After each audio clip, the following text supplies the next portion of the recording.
Era olunaku olwaleero ng'ennaku z'omwezi amakumi asatu lunaku lulala lunene wano mu Uganda era ng'ekirufuula olunene Abannayuganda amaaso gaffe ku kkooti nkulu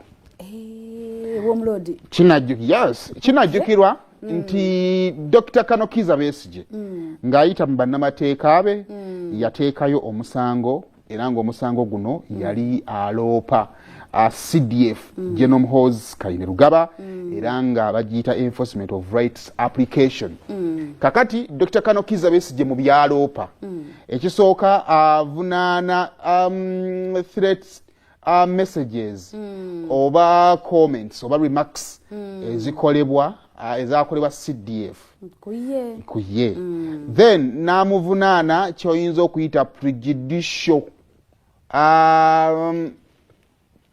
statements anti prejudicial statements zino kuye alowooza nti zandamininga fair trial bw'abayo n'agamba nti nno wazza omusango tugenda kukutuga tugenda kukola bwe tuti muye Dr. Kano Kizza Besigye kimuwa ekirowoozo nti olwedde ono engeri gyali munene wa thank you engeri gyali munene mu ggwanga byayogera kooti esobola bisinziirako okugamba naye kinaalabika kitya ono tumwejjeereze ng'ono yagumusingisa dda kubanga abaswaza omukulu so okukakkana ng'ataddeyo omusango kakati omusango ogwo ennaku z'omwezi nga 18 June Lieutenant Colonel Daniel Atwine yasoyalinga affidavit ku lwa CDF saako ne Colonel Peter Haas ku lwa CDF n'abasirikale abalala babiri okuli Colonel Peter ahimbisibwe ne Lieutenant Colonel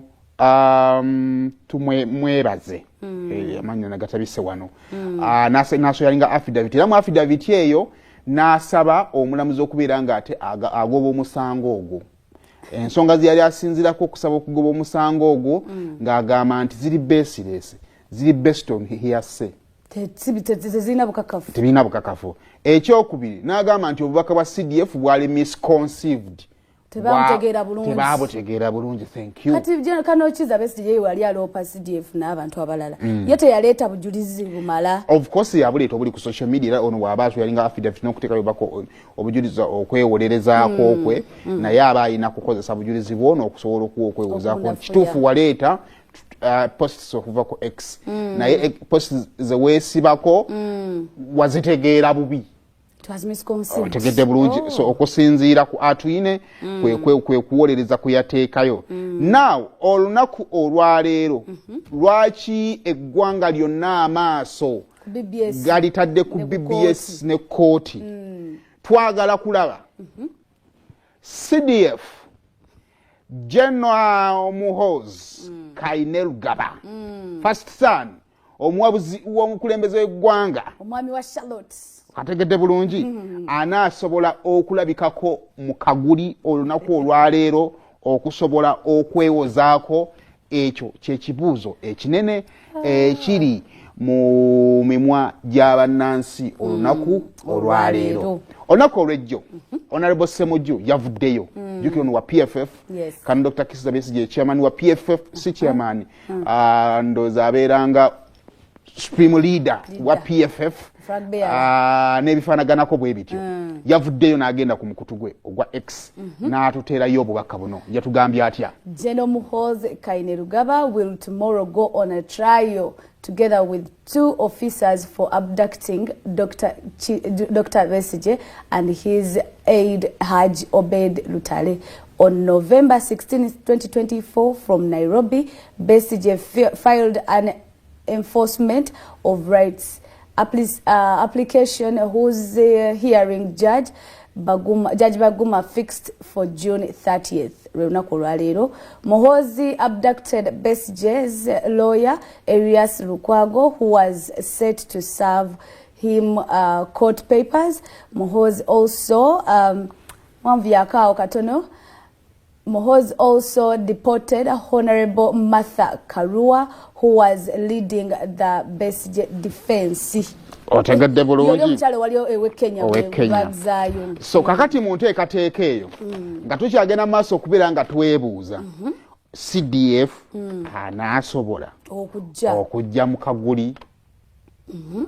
Wabaddewo ababuuza gwani weeyitaani okutandika okusamoninga CDF ajje otandike okumusoya kajjojijoji weebibuuzo ng'ali mu Kaguli okategadda bulungi naaso yali n'akwata ne Bayibuli n'alayira n'agamba ndayira okwogera amazima nga sirimba ki kooti eno. Kaakati ne tugamba katubikkule ku bitabo. Ebitabo bitututte paka omwaka gwa 2017. Omwaka 2017 oluvannyuma lw'okuyisa etteeka lya age limit era ng'eryali lijja eguni ku myaka gy'omukulembeze w'eggwanga gy'asobola okuba nga ate ayeesimbirawo. Amagye nga gakozesa amagye ga SFC n'amagye ga UPDF gazingako kooti. Gazingako parliament. Kakati mu kuzingako parliament oluvannyuma lw'okuyisa etteeka eryo ne wabaawo omusango ogwaggulwawo era kooti yatuula Mbale. Kakati Attorney General bwe yali asweyalinga affidavit eya defense ye n'atachingako CDF by then yamanyiddwa nga General David Muhoozi. Yali CDF by then in 2017. Kakati bwatyo yali akulidde prosecution mu kaseera ako n'asamoninga General David Muhoozi CDF by then okujja mu Kaguli okusobola okubeera nga ate yeewozaako oba ng'awa obujulizi lwaki amagye aga SFC ne UPDF gaalabwa ku parliament ku mulundi ogwo. Era bwatyo General David Muhoozi yajja mu kooti yakkiriza na cross examiningibwa n'okubujulizi n'agenda mu maaso okubeera ng'abukola ki ng'abuwa. So olunaku olwaleero tugenda kulindirira okulaba General Muhoozi Kainerugaba anaakolanga ne museeke we General David Muhoozi n'alabikako mu kooti enkulu mu maaso g'omulamuzi Baguma okugenda mu maaso okubeera nga ate yeewozaako oba nga awa obujulizi ku misango egigenda mu maaso okubeera nga gimuvunaana. Ebyo David Muhoozi si first son. Kakati okonno kwe kumu ku bikomooza kwe twalekedde olunaku olwaleero era ng'ebinaaba bivudde sayidi ezeeyo tujja kuba nga ate twongera okubeera nga tubiyitamu n'okwongera okuba nga tubitegeera. Okusomoozebwa okwokubiri kwe tutunuulira mu musango guno of course kwe kubulawo kwa lead council mu musango guno amanyiddwa nga yali omulodi w'ekibuga Kampala Elias Lukwago bigenza okutuuka olunaku olwaleero nga naye ali mu kooti ali mu kutobana misango gye. Jjukira nakutegeeza nti omulamuzi w'ekkooti ey'Emakindye yakola akantu oluvannyuma lw'omulodi w'ekibuga Kampala okusaba okweyimirirwa ne kutamuweebwa omulamuzi yamugamba akumwengenda kuzumeza 30 awulire ekkooti w'enaaba etuuse mu kunoonyereza ku misango gye leero lunaku olwaleero.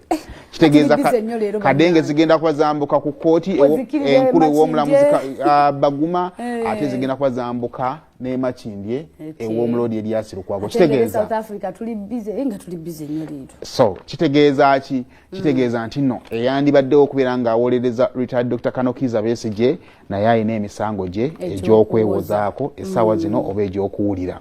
Kyokka ate era n'osanga neyandibadde atuulawo with experience Martha Karua ate naye yalemesebwa okubeera nga ate addamu okuyingira eggwanga Uganda ate oluvannyuma lw'okuweebwa ekiwandiiko ate ekyamugamba nti tukyakwetaaga mu ggwanga erya Uganda. So ebyo ndowooza tunaakomerawo olunaku olw'enkya tujja kuba nga tuli in position okunnyonnyola ebisingawo n'ebitambula mu mbeera efaanaganako bw'etyo nga tuvuddewo